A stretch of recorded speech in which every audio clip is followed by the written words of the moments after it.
Around 70,000 years ago, humans left Africa for the first time and arrived in India via the Great Coastal Migration. Their direct descendants can be found in the Andaman Islands even today. The next people to populate India were a small group so successful that their numbers quickly multiplied and soon swamped all traces of the previous coastal migration. They domesticated the cow, and grew wheat, barley and jujubes. The next wave of settlers came from Central Asia, and between 4 to 2,000 years ago, the two groups began to mix. Today's Indians are the descendants of this prehistoric intermingling. In 1921, archaeologists discovered the ruins of a lost Bronze Age civilization in the Indus Valley. They found great cities with careful town planning and drainage systems. This was the Indus Valley Civilization, older than the Great Pyramids and at its peak home to, up to 5 million people. Most of the people were craftsmen and merchants whose trade network stretched all the way to Sumer in today's Iraq. Hundreds of seals used by these traders to stamp their goods have been found. The seals contain a form of writing, but the Indus script has not been deciphered so far. Eventually the civilization went into decline. Perhaps because of climate change, the Indus Valley cities were abandoned and their existence vanished out of memory. Then around 1500 BC a new society emerged. The people cleared forests to graze cattle and made tools out of iron. Their kings rode horse-drawn chariots called rathas to battle, while the priests or Brahmins appeased the gods through ritual sacrifices at fire altars. The sages of this period composed the Vedas, hymns to ancient gods. Many of these hymns are attributed to women scholars. 3,500 years later, the Vedas are still in use today. The language of the Vedas is Sanskrit, mother to the languages of northern India and itself related to the languages of Europe.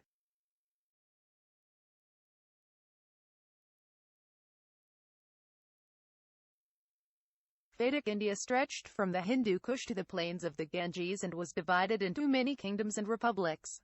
One kingdom, the Kuru, witnessed a dynastic struggle that culminated in a legendary war. This war would be the inspiration for the Mahabharata, an epic poem of gods and heroes that continues to influence India even today. In the 5th century BC, a host of thinkers arose with new ideas that challenged the authority of the priests and their rituals. One of them was a young prince who had renounced his kingdom to seek out the truth. He discovered that desire is the cause of suffering, and letting go of desire was the path to inner peace. He became known as the Buddha, the Enlightened One, and his message spread across India. In 326 BC, the undefeated army of Alexander the Great reached India's doorstep. They won a fierce battle against King Porus in the Punjab. But to the east, a young adventurer, Chandragupta Maurya, had seized power. He drove Alexander's successors out of India and established the Mauryan Empire. His grandson, Ashoka, expanded the empire from the Khyber to Bengal. Shaken by his brutally destructive victory against the kingdom of Kalinga, he became a Buddhist and dedicated his life to the welfare of his subjects. Ashoka issued edicts bearing the message of peace, compassion and justice all across his empire. These edicts were written in Brahmi, the ancestor of all the writing systems used in India today. By this time, the general population spoke various Prakrit languages that would evolve into the modern languages of India. But in the deep south, the Tamil language had already developed classical literature. The three kingdoms of the Tamil country traded extensively with the Roman Empire, exchanging Indian spices for gold. After the fall of the Mauryan Empire, a nomadic tribe expanded from Central Asia into northern India, forming the Kushan Empire. Under Emperor Kanishka, they embraced Buddhism and exported it to China via the famed Silk Road. The decline of the Kushan Empire was followed by the rise of the Gupta dynasty, and a period of peace and prosperity followed. This was the Golden Age of India. The Gupta period produced cultural high points such as the classical Sanskrit plays of Kalidasa, Chaturanga, the precursor to the game of chess, and the world's first manual on sex, the Kama Sutra. The mathematician astronomer Aryabhata proposed that the Earth revolves around the Sun and accurately calculated the circumference of the Earth. But India's greatest contribution to the world was the Hindu number system and the use of zero, the foundation of all modern science. A renewed Hinduism based on devotion rather than ritual emerged under the Guptas, and the cults of Shiva and Vishnu became prominent. The Gupta Empire eventually declined and broke up into many kingdoms that waged war against each other. No ruler of this period was able to create and control a great empire. In the 10th century, the Chola dynasty under Rajaraja broke the deadlock and conquered all of southern India. The Cholo navy dominated the Bay of Bengal and invaded Sri Lanka and parts of Southeast Asia. The Chola kings built great temples to Shiva that also became the centers of economic and cultural life. Around the same time, the temple towns of the north were under attack by Turkic raiders led by Mahmud of Ghazni. 150 years later, another Muslim ruler, Muhammad Ghori, raised vast armies that overran the northern plains. His defeat of the Rajput king Prithviraj in 1192 laid the foundations of Muslim rule in India. Qutbuddin Aibak, a former slave of Ghori, became the first sultan of Delhi. The Delhi Sultanate would give India the tradition of Sufi saints, the Urdu language, music and poetry, and for a brief period, its first female empress. Under Alauddin Khilji they repulsed the Mongol Empire, and under the Tughlaq dynasty the Sultanate expanded into southern India. The weakening of the southern kingdoms paved the way for the rise of Vijayanagar, the last great empire of the south. The Vijayanagar rulers built monumental temples and were patrons of Carnatic music as well as literature in the Kannada, Telugu and Tamil languages. In the north, the nomadic warlord Timur sacked Delhi and massacred its people. This attack severely weakened the Sultanate, and many regional sultanates, Rajput princedoms and the Ahom kingdom of the northeast emerged. In the Punjab, Guru Nanak founded the Sikh religion. The final blow for the Sultanate came when Babur, a descendant of Timur and Genghis Khan, defeated the last Sultan of Delhi at Panipat. Although outnumbered 5-1, Babur had the advantage of gunpowder and cannons. This battle marked the beginning of a new era, the Mughal Empire. Babur's grandson Akbar was a great ruler who united his subjects both by conquest and by tolerance. He started an experimental religion, Din-e-Ilahi, by blending ideas from all religions. He reorganized the administrative departments and abolished the sectarian tax on Hindus. By the time of his death, India had the largest GDP in the world. The Mughals embarked on great building projects, constructing magnificent gardens, forts and tombs, including the Taj Mahal, built by the Emperor Shah Jahan in memory of his beloved queen, Mumtaz. Incidentally, it was Shah Jahan's third son with Mumtaz, Aurangzeb, who imprisoned Shah Jahan and seized the throne. Aurangzeb ruled with an iron fist. The empire reached its greatest extent but was plagued with revolts and religious persecution. Aurangzeb's greatest enemy was Shivaji Bhonsle, a leader of the Hindu Maratha people who broke away from Mughal rule and established the Maratha Empire. After Aurangzeb's death, the Mughal emperors became vassals of the Maratha prime minister or Peshwa. Provincial governors or Nawabs declared independence, as did the Sikhs and the kingdoms of Mysore and Hyderabad. But waiting patiently on the sidelines were the European powers. It was the Portuguese explorer Vasco da Gama who first landed in India in 1498, almost 30 years before the Mughals. The Dutch, Danish, French and British trading companies soon followed. Wary of the growing influence of the British East India Company, the Nawab of Bengal had 146 British prisoners locked up in a small cell. Only 23 survived the night. This incident led to the Battle of Plassey, where company troops led by Robert Clive defeated the Nawab's forces. The emboldened East India Company went on to defeat the Mysore Kingdom, the Sikhs, the Marathas and the French to emerge as the dominant power in India. The company troops were mostly made up of Indian soldiers called sepoys. In 1857, the company issued cartridges greased with the fat of cows and pigs. This infuriated both Hindu and Muslim sepoys, causing a mutiny. They were joined by local rulers including the last Mughal emperor, and the rebels almost succeeded in driving the British out of India. The rebellion, however, lacked a central leadership and was brutally suppressed a year later. The East India Company was dissolved and India was directly governed by the Crown. Independent local kingdoms became British protectorates called princely states. The British Raj had begun. Indian social reformers campaigned for women's education and the abolishment of widow immolation and child marriages. The British built universities, schools and hospitals and a network of railways that connected the country. This brought the different regions of India together and a sense of a common national identity emerged.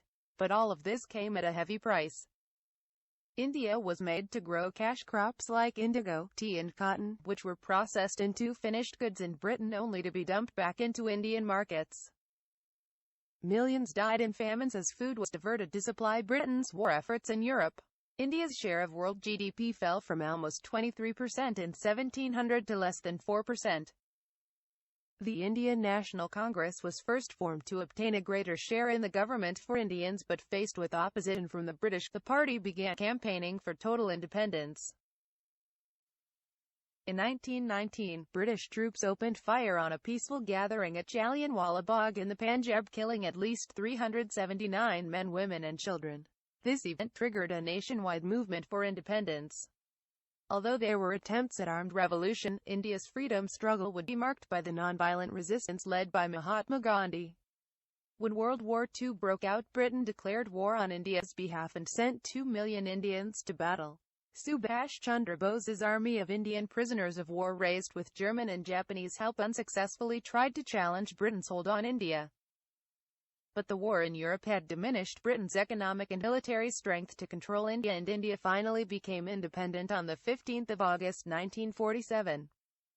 Owing to vociferous demands for a separate Muslim homeland, India was partitioned into a Hindu-majority India and Muslim Pakistan. 14 million Hindus, Sikhs and Muslims were displaced in what was to be the largest mass migration in human history.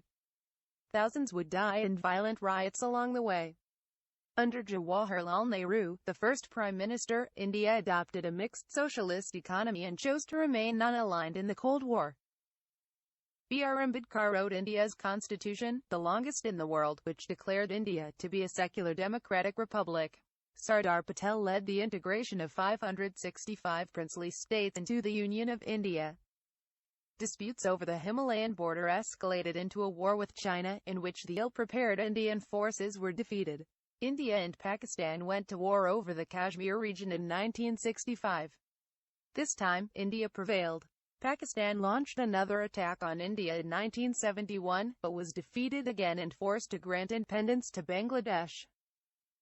Nehru's daughter and India's first woman Prime Minister, Indira Gandhi, authorized the country's successful nuclear weapons program. The Green Revolution allowed India to feed a population of 500 million, ending 2 decades of food imports. India's highly regulated economy, however, remained sluggish with rampant corruption. This changed with the liberalization reforms of 1991 that created a large urban middle class and transformed India into one of the world's fastest-growing economies. The 90s were also a decade of strife.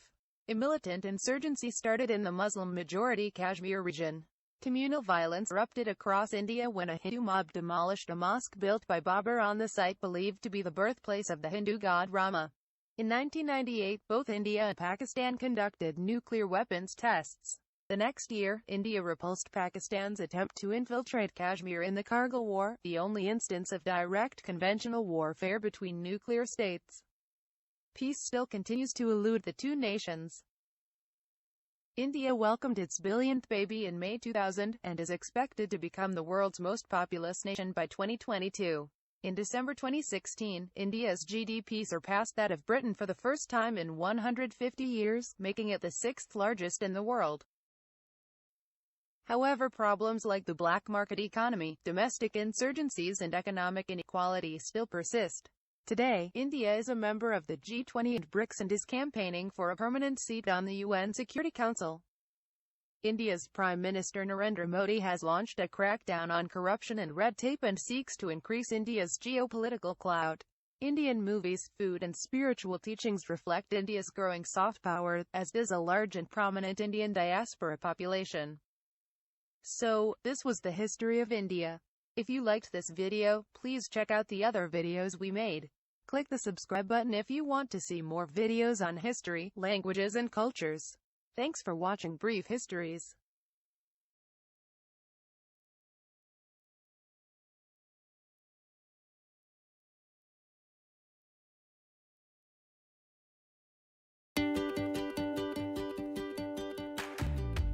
Il territorio dell'India è costituito da una penisola di forma triangolare che si protende nell'Oceano Indiano.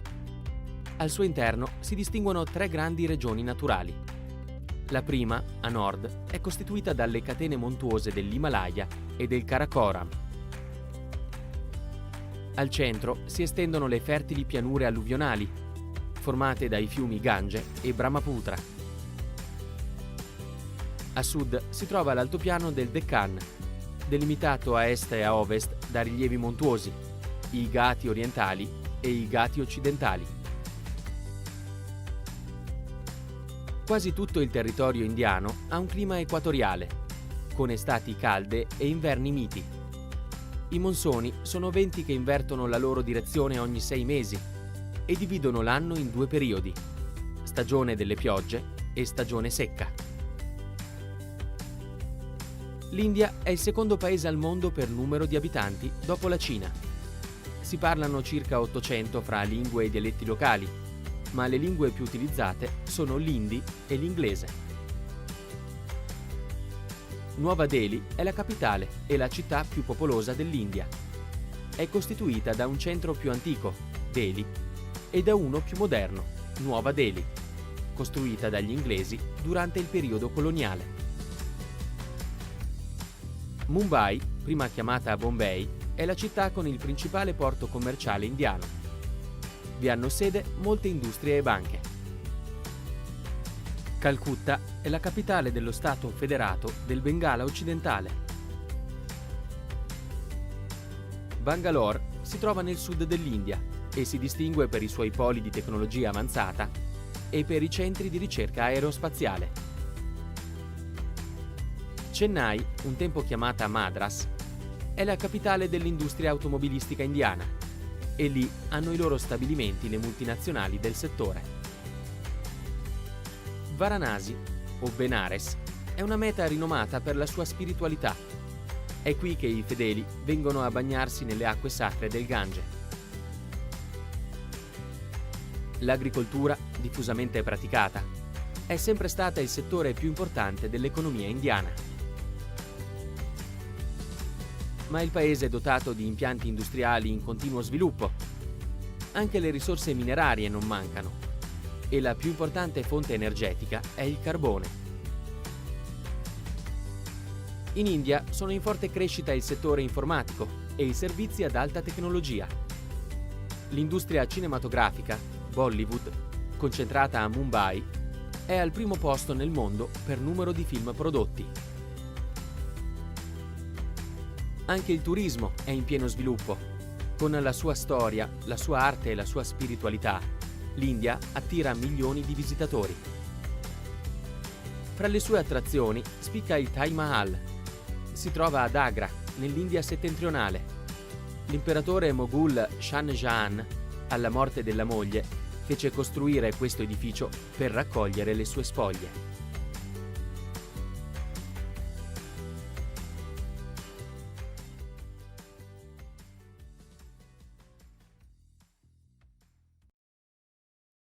Hello friends, this is Manohar Veera from Exambin.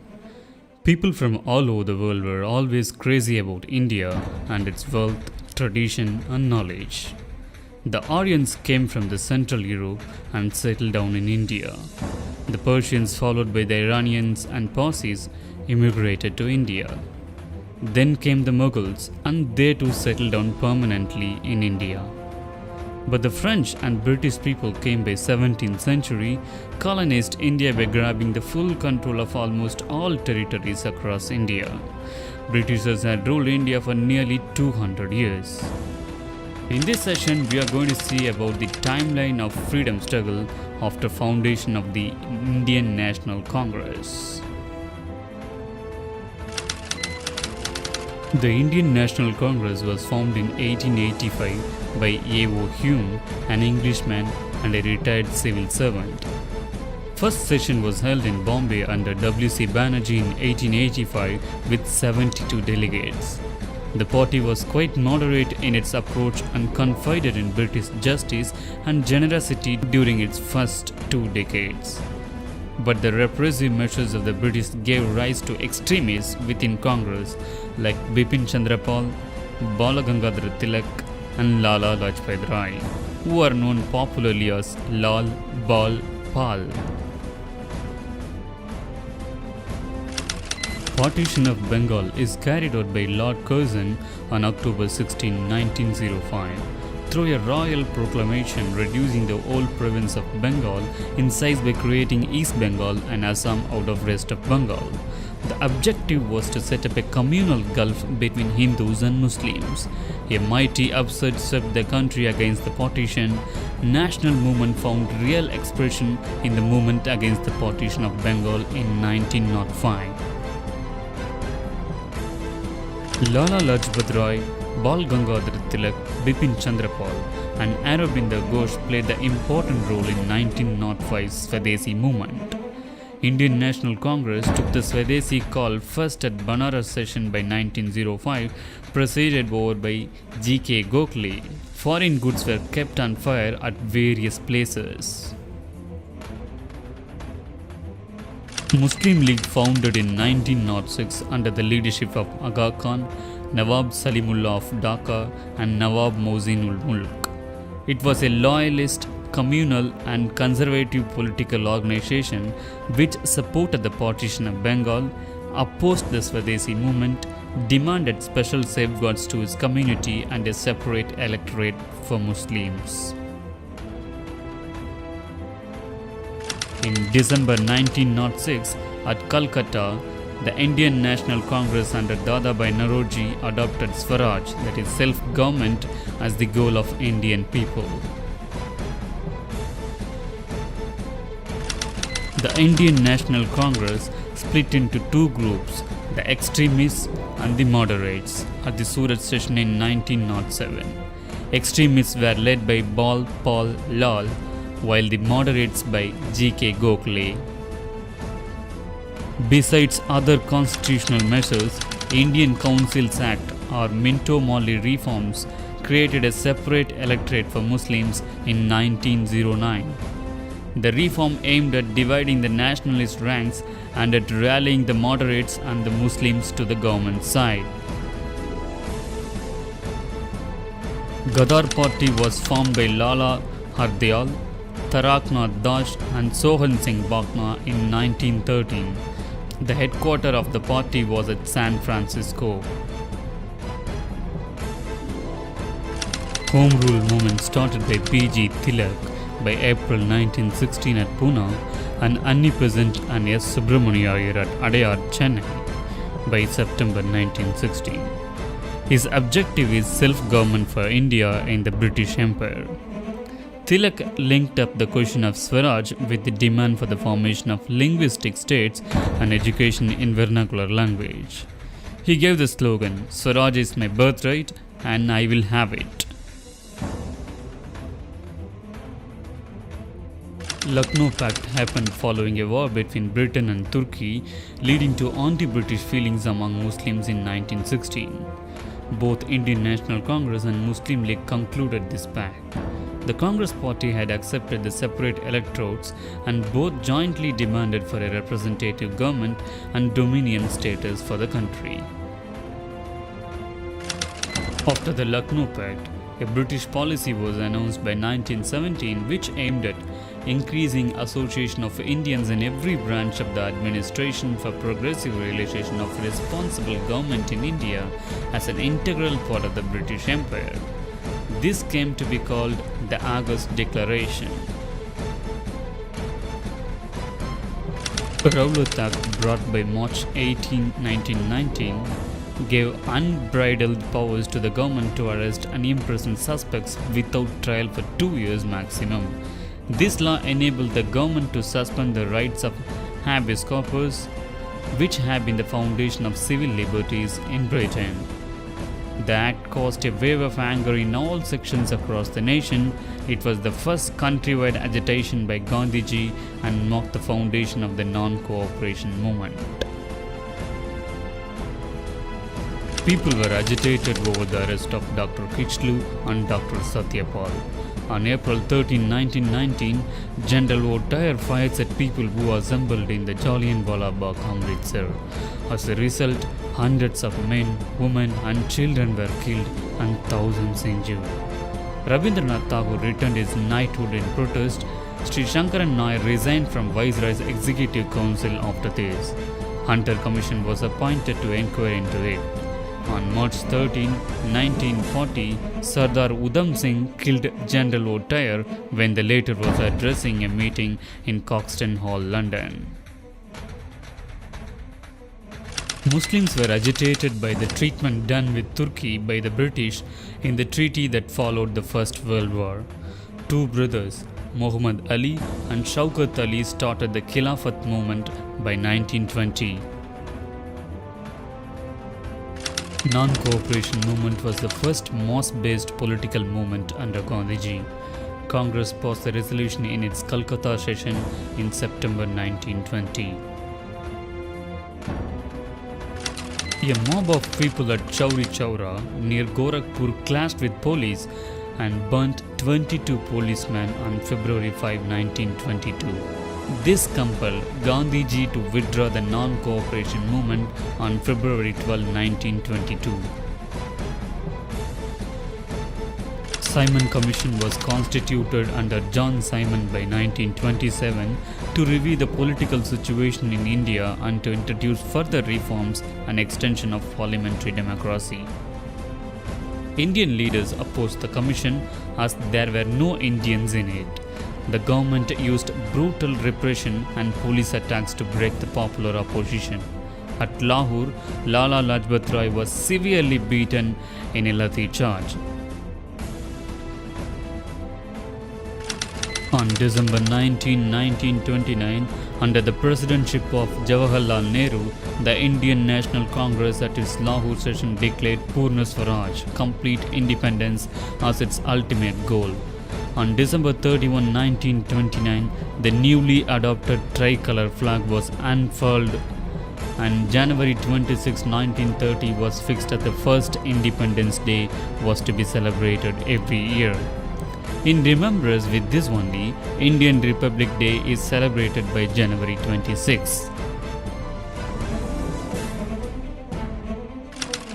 Dandi March by Gandhiji on 1930 is also called as the Salt Satyagraha. Along with 78 followers, Gandhiji started his march from Sabarmati Ashram on March 12, 1930 for the small village Dandi to break the salt law. He reached the seashore on April 6, 1930.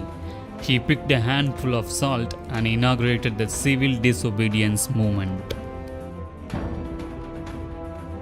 First Roundtable Conference was the first conference arranged between the British and Indians as equals. It was held on November 12, 1930 in London to discuss Simon Commission. The conference was boycotted by Indian National Congress, Muslim League, Hindu Mahasabha, Liberals and some others were there. Moderate statesmen Sapru, Jaikar and Srinivas Sastri initiated efforts to break the ice between Gandhiji and the government. Government represented by Irvine and Indian National Congress by Gandhiji signed a pact on March 5, 1931. In this, the Indian National Congress called off the civil disobedience movement and agreed to join the second round table conference. The government on its part released the political prisoners and conceded the right to make salt for consumption for villagers under the coast. Gandhiji represented the Indian National Congress and went to London to meet British Prime Minister Ramsay MacDonald.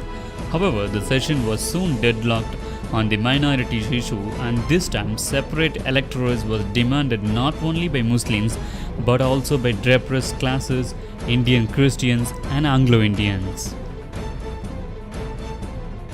The communal award was announced by Ramsay MacDonald, which had showed divide and rule policy of the British. Envisaged representation of Muslims, Sikhs, Indian Christians, Anglo-Indians, women and even backward classes.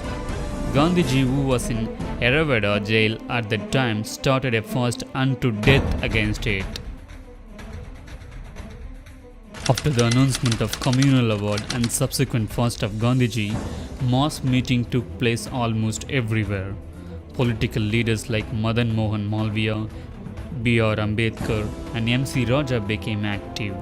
Eventually, Pune Pact was reached and Gandhiji broke his fast on the 6th day from his fast. In this, the idea of separate electorate for the depressed classes was abandoned, but seats reserved to them in provincial legislature were increased. Third Roundtable Conference held at 1932 was proved fruitless as most of the national leaders were in prison. The discussion led to passing of the Government of India Act 1935. Chaudhry Rahmat Ali gave the term Pakistan in 1923. Muhammad Ali Jinnah of Bombay gave it practically. Muslim League first passed the proposal of separate Pakistan in its Lahore session in 1940. In December 1941, Japan entered the World War II and advanced towards Indian borders. By March 7, 1942, Rangoon fell and Japan occupied the entire Southeast Asia. The British government, with a view to getting cooperation from the Indians, sent Sir Stafford Cripps, leader of the House of Commons, to settle terms with the Indian leaders.